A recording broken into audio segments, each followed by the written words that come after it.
दोस्तों, जब से ही सीरिया में एक बड़ा राजनीतिक उलटफेर हुआ है, मतलब असद फैमिली का राज खत्म हुआ और टर्की बैक कुछ ग्रुप्स जो वहां का कंट्रोल लेने में कामयाब रहे हैं, तब से ही लगातार आप लोग जनरली कुर्द और कुर्द से ही खास तौर से जो SDF नाम का ग्रुप है, जो फौज है, उसका जिक्र कुछ ज्यादा ही सुन रहे होंगे। उसकी मेन वजह भी यही है क्योंकि सीरियन सिविल वार अभी के लिए भले ही खत्म सी महसूस होने लगी है, लेकिन दुनिया के ज्यादातर एक्सपर्ट का तो अभी भी यही मानना है कि न चाहते हुए भी सीरिया के लिए और भी ज्यादा बुरे और खतरनाक दिन आने वाले हैं। और अगर यह खतरनाक और खौफनाक दिन जल्द ही आए तो वह किसी और की वजह से नहीं, बल्कि सिर्फ और सिर्फ इसी SDF और टर्की की वजह से आएंगे। हम लोग SDF का इतिहास जाने, उसके बारे में डिटेल्स में बात करें, उससे पहले ये चीज क्लियर करना भी जरूरी है कि यहाँ पर कुर्द कौम के लोगों या कुर्द नस्ल की बात नहीं चल रही है, बल्कि SDF नाम के उस ग्रुप की बात चल रही है जो कुर्द लोगों के नाम पर बनाया है या फिर कुर्द लोगों से मिलकर बनाया गया है। अब कुर्द लोग और SDF ये अलग अलग हैं, ये चीज ही आप में से बहुत सारे लोग के लिए हैरान कर देने वाली होगी। ज्यादातर लोग तो इस चीज को पहली बार सुन रहे होंगे, मगर हाँ, ये सच्चाई है। और इन दोनों में कितना फर्क है, इस चीज का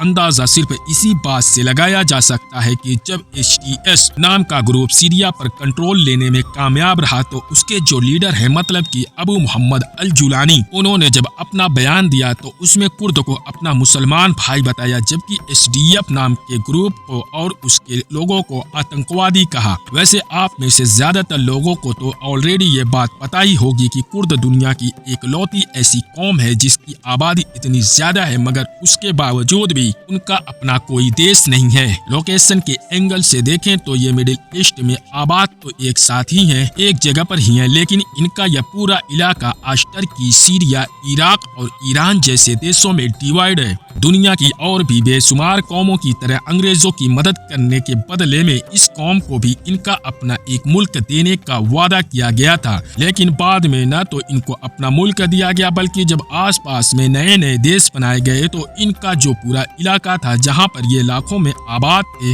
वह भी एक दो नहीं बल्कि 4-5 कंट्री में डिवाइड होकर रह गया, जिसकी वजह से अब ये लोग पहले से बहुत ज्यादा कमजोर भी पड़ गए। धीरे धीरे वक्त तो गुजर गया, मगर अभी भी बहुत सारे कुर्द के दिलों में जो कुर्दिस्तान हासिल करने की ख्वाहिश थी, अपना मुल्क हासिल करने की ख्वाहिश थी, वो कम नहीं हुई। यही वजह है कि आप देखेंगे कि वक्त वक्त पर इनके बहुत सारे मूवमेंट और तहरीक जन्म लेती रही। मिडिल ईस्ट के जिन 4 देशों में आज ये लोग पाए जाते हैं, उनमें आप देखेंगे कि इनकी बहुत सारी पार्टीज या ऑर्गेनाइजेशन वगैरह होती हैं जो इनके ही नाम से आती हैं। अब इनमें से कुछ तो ऐसी हैं जो आज भी कुर्दिस्तान हासिल करने की तहरीक चला रही हैं, मतलब उस देश से लड़ाई कर रही हैं, जबकि कुछ ऐसी हैं जिनके नजरिए बदल गए हैं, वह उस देश के साथ कोऑपरेट कर रही हैं और बाकायदा उसके पॉलिटिकल सिस्टम में हिस्सा ले रही हैं। जैसा कि टर्की में आप लोगों को बहुत सारी पार्टीज दिख जाएंगी। इसके अलावा कुछ ऐसी भी है जिन्होंने अलग देश हासिल करने की मांग तो छोड़ दी, मगर साथ ही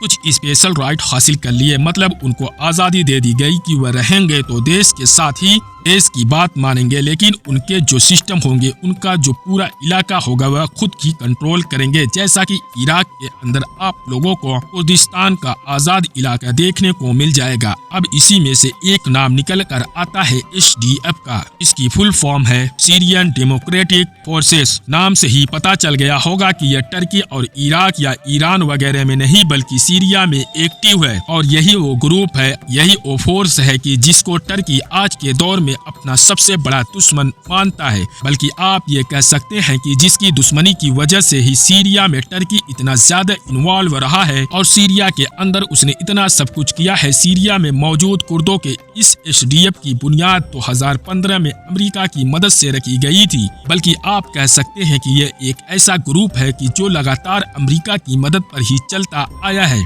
उसका एक ऐसा प्रॉक्सी है कि जिसकी मदद से ही अमेरिका सीरिया और उसके पूरे आसपास के इलाके में दबदबा बना रखा है। शुरुआत में ही SDF ने ISIS को हराने में बड़ा किरदार अदा किया था और इस बात में कोई शक नहीं है, और इस बात में कोई शक भी नहीं है कि फ्रंट लाइन पर SDF के फाइटर्स की दी गई कुर्बानियों का ही नतीजा था कि ISIS को इतनी जल्दी हराया जा सका था। मगर बाद में धीरे धीरे ये ग्रुप पास ही में मौजूद जो टर्की के लिए सबसे बड़ा सिरदर्द बन गया। टर्की ने तो इसको बहुत जल्द ही एक आतंकवादी ग्रुप भी घोषित कर दिया था।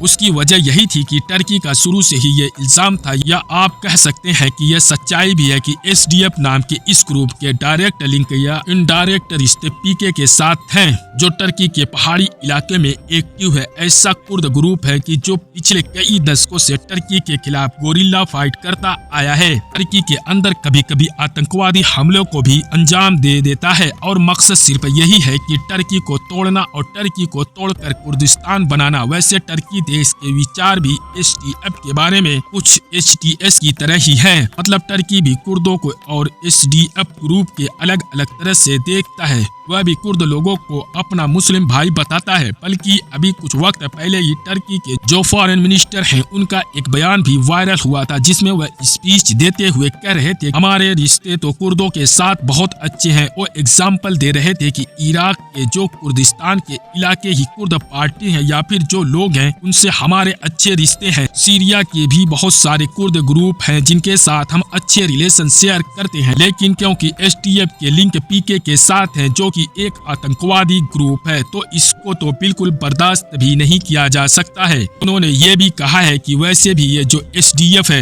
यह ना तो पूरी तरीके से कुर्द है और ना ही सीरियन लोग हैं, बल्कि इसके अंदर तो टर्की, इराक, ईरान और बाकी इलाकों के आतंकवादियों को लाकर इकट्ठा कर दिया गया है। नोटिसिंग बात यह भी है कि वैसे तो एसडीएफ के नाम में डेमोक्रेटिक है, लेकिन इनके अंदर डेमोक्रेसी है ही नहीं, क्योंकि मैंने आपको पहले ही बताया है कि वे लोग इधर उधर से आए हुए एक और चीज जो इसको दूसरों से खास बनाती है, वो है फीमेल फाइटर्स का होना। मिडिल ईस्ट के इस आसपास के इलाके में जितने भी ऐसे मिलिट्री वाले ग्रुप से एक्टिव हैं, उनमें से किसी में भी आपको या तो फीमेल फाइटर्स मिलेंगी ही नहीं मिलेंगी, तो इतनी ज्यादा और इतने एडवांस लेवल की नहीं मिलेंगी। जबकि एसडीएफ हो या इससे लिंक और भी जो ऐसे कुर्द ग्रुप हैं जो टर्की या इस तरह की ताकतों के खिलाफ लड़ते हैं, उनके अंदर न सिर्फ बड़े लेवल पर फीमेल फाइटर्स पाई जाती हैं, बल्कि एडवांस ट्रेनिंग के साथ पाई जाती हैं। इतनी एडवांस ट्रेनिंग की जो इनके सबसे ऊपर लेवल की मिलिट्री ऑपरेशन होते हैं,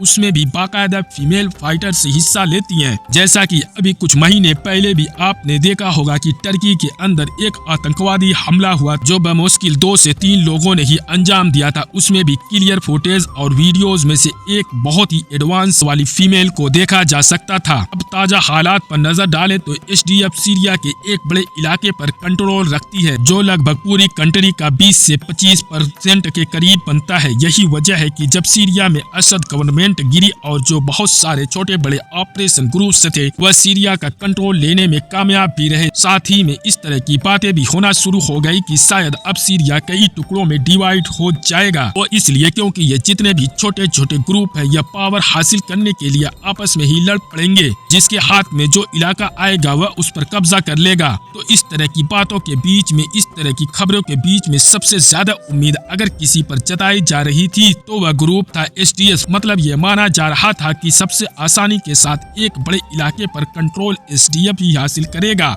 और इस तरह से सीरिया के नॉर्थ ईस्ट में एक छोटा सा कुर्दिस्तान वजूद में आ जाएगा। लेकिन साथियों, अब जब इस पूरे मामले को कुछ वक्त गुजर चुका है, तो अब जो खबरें निकल कर आ रही है और जो क्लियर तस्वीर सामने आ रही है, वह बिल्कुल इसके अपोजिट महसूस होती है। तो इसीलिए क्योंकि बाकी दुनिया तो छोड़ ही दीजिए, बल्कि खुद American media, American expert, even American खुफिया एजेंसी से जुड़े हुए लोग भी क्लियर ये बता रहे हैं कि टर्की बहुत जल्द ही सीरिया पर हमला करने जा रहा है। यह हमला, ये इन्वेजन दरअसल एसडीएफ की तरफ ही होगा। ज्यादा से ज्यादा अगर टर्की का मन बदल भी गया तो वो इतना कर सकता है कि खुद डायरेक्ट हमला करने के बजाय उसके सीरिया के अंदर ही जो प्रॉक्सीज है उनको आगे बढ़ा दे। वरना जहां तक मामला एसडीएफ पर हमला करने का है तो वह तो होकर ही रहेगा, क्योंकि उसको कुचले बगैर, उसको खत्म किए बगैर टर्की चैन से नहीं बैठेगा। एसडीएफ को अगर कोई चीज बचा सकती है तो वो है एग्रीमेंट, वो है कोऑपरेशन। जो नई टर्की हुकूमत है उसके साथ इस एग्रीमेंट के तहत जाहिर है जो पीके के नाम का ग्रुप है उसके साथ एसडीएफ को अपने रिश्ते तोड़ने होंगे।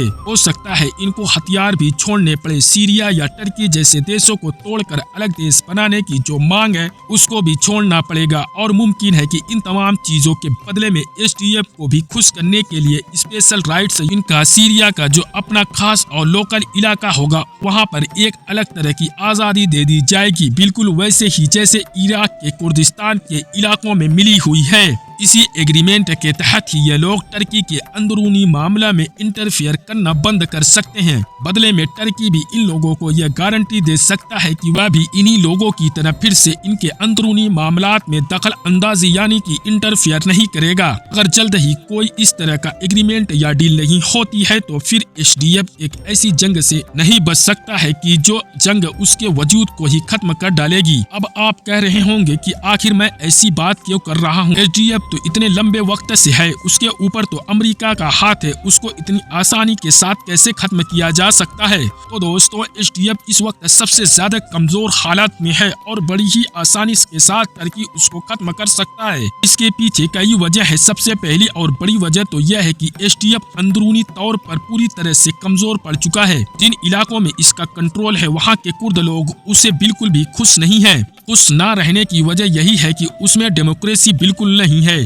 चंद लोग ही उस पर कंट्रोल बना कर रखे हुए हैं और वो लोग भी लोकल नहीं बल्कि दूसरे इलाकों से हैं। तो ये चीज लोकल कुर्द को या लोकल लोगों को बहुत ज्यादा चुभती है। दूसरी बात यह भी है कि एसडीएफ ने भले ही 20 से 25% के करीब इलाके पर कंट्रोल बनाए रखा हो, लेकिन इसमें से ज्यादातर इलाके वो हैं कि जहां पर कुर्दों की बजाय अरब लोग रहते हैं। अब आप खुद ही सोच लीजिए कि जब सीरिया के दूसरे इलाके में अरब सुन्नी लोगों का इनकलाब आ चुका हो तो यहाँ के लोग कुर्द को अपने ऊपर राज कैसे करने दे सकते हैं। यही वजह है कि वहाँ पर पहले से ही इस तरह की चिंगारियां दिखनी शुरू हो चुकी है। अब जहाँ तक मामला आखिर में एसडीएफ की सबसे बड़ी ताकत मतलब कि अमेरिकन सपोर्ट करता है कि जिसके बलबूते पर ही वह अभी तक यहाँ तक पहुँच सका है और सरवाइव करता आया है, वो भी मौजूदा दौर में खतरों में नजर आ रही है। और उसकी मेन वजह है कि अमेरिका में ट्रंप की एंट्री दरअसल अमेरिका के जो नए प्रेसिडेंट डोनाल्ड ट्रंप है और खास तौर से सीरिया में अमेरिका की जो मौजूदगी है, उनके जो सैनिक हैं या जो भी फौज से जुड़ी हुई चीजें हैं उनके तो ट्रंप हमेशा से ही खिलाफ रहे, बल्कि वह तो अपने पिछले ही कार्यकाल में सीरिया से अमेरिका को बाहर निकालने जा रहे थे। मगर आखिरी मौके पर अमेरिकन स्टेबलिस्ट के प्रेशर में आ जाने की वजह से वह यह काम कर नहीं सके। और इस बार भी जब सीरिया के अंदर ये उथल पुथल चल रही है, मतलब असद हुकूमत का तख्ता पलट हुआ है, नई पार्टीज अब वहाँ पर कंट्रोल ले चुकी है, तो इसके बीच भी नहीं प्रेसिडेंट मतलब कि डोनाल्ड ट्रंप के जिन्होंने अभी तक गद्दी भी नहीं संभाली थी, उन्होंने और इस चीज ने अब एसडीएफ को बहुत ज्यादा परेशान भी कर रखा है। यही वजह है कि आप देखेंगे कि यह जो अमेरिका है की मौजूदा हुकूमत है, मतलब कि बाइडेन हुकूमत की जो अभी कुछ दिन के अंदर खत्म होने जा रही है, यह इस मामले में बड़ी तेजी के साथ शुरू से ही एक्टिव नजर आती है। मतलब इसकी ये कोशिशें हैं कि जाने से पहले कुछ न कुछ एसडीएफ के लिए कर दिया जाए। अमेरिकन हुकूमत से जुड़े हुए बड़े बड़े लोगों ने लगातार टर्की के दौरे जारी किए। इवन असद हुकूमत का तख्ता पलट होते ही जो एंटोनी ब्लिंकन है उन्होंने फौरन ही टर्की पहुंचकर रजब तैयब अर्दोगान से मुलाकात की, जिसको मीडिया में वायरल होने वाले फोटोज के जरिए देखा जा सकता है। लेकिन बाइडेन हुकूमत की ये सारी कोशिशें, ये सारे एफर्ट अभी तक यूजलेस ही महसूस हो रहे हैं, क्योंकि मीडिया रिपोर्ट से यही कंफर्म कर रही है कि टर्की किसी भी बात को मानने के लिए तैयार नहीं है और अमेरिका को कोई भी पॉजिटिविटी जवाब नहीं मिल रहा है। बाकी आगे होगा क्या, सीरिया की किस्मत में और क्या क्या लिखा हुआ है, ये तो आने वाला वक्त ही बताएगा। बाकी दोस्तों आज की अपनी वीडियो को भी हम यही खत्म करते हैं। वीडियो अगर इन्फॉर्मेशन लगी हो तो लाइक करने के साथ साथ दोस्तों के साथ जरूर शेयर करें और ऐसे ही नॉलेजेबल और हिस्टोरिकल वीडियो हमेशा देखने के लिए हमारे इस चैनल को सब्सक्राइब करने के साथ साथ बेल आइकन जरूर प्रेस करें।